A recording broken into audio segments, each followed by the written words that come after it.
The life of an artist, well, my life anyway, it's all consuming. I'm just working most days. Most days I paint all day. I go home pretty exhausted. I go to sleep thinking about what I've been painting.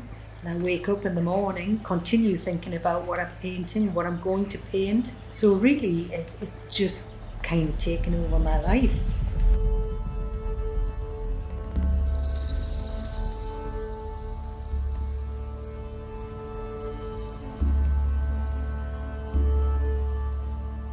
I run the guest house for 40 plus years, and then one day I was introduced to Paul Stangroom's art class. I joined that very nervously because I saw some of the work being produced, which was quite mind-blowing. So I started there. I remember walking in, not knowing whether I would stay, whether I would have a second lesson or not. Anyway, I stayed and I started, being a farmer's daughter, I started painting dogs and horses, bulls in watercolour, and enjoyed that.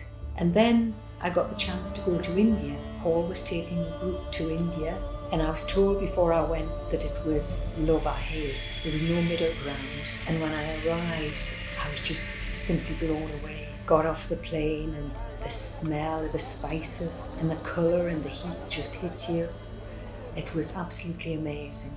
We saw it all in about an hour, the poverty and the wealth. We had a little time to spare. We stopped off for coffee in a lovely hotel where they were putting up marquees for a wedding, and they were to sprinkle 22 karat gold on the food.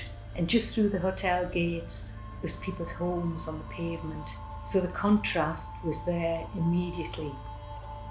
I had no expectations really. I was going with an open mind, didn't know what it would be like at all. I certainly didn't go with the intentions of painting people, but there were so many gatherings, so many people, so many wonderful, friendly people with interesting faces, and I just couldn't wait really to get back home and get some canvas boards and put these down. And one painting has led to another. Really, I'm like inundated with Indian paintings now and paintings from other parts of the world. The canvas is really important, I've found out over the years. It's got to be first class quality or you're wasting your time. It's got to be fine, for the fine detail, because it's all about the finished result, and it's so important. When I start painting a portrait, I usually draw it in pencil, but I also like to use Q-tips. I like to dip them in lead and do a very smudgy sort of an outline, just to get the light and shade where I want it. I think I'll always want to paint the pictures I want to paint. People have come in and said, will you paint my portrait?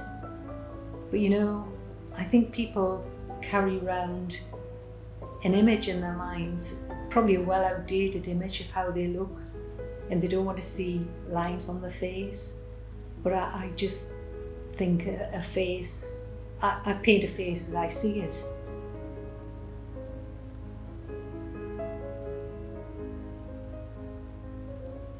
I think I'm very lucky to live here and be able to paint, and I hope to continue doing that. I think painting's a thing, even if you become old and decrepit and can't walk very far, you can still handle a brush and paint yourself a picture. So yeah, I think I've got a fascinating interest. I'm Carol Davison and I'm a portrait painter.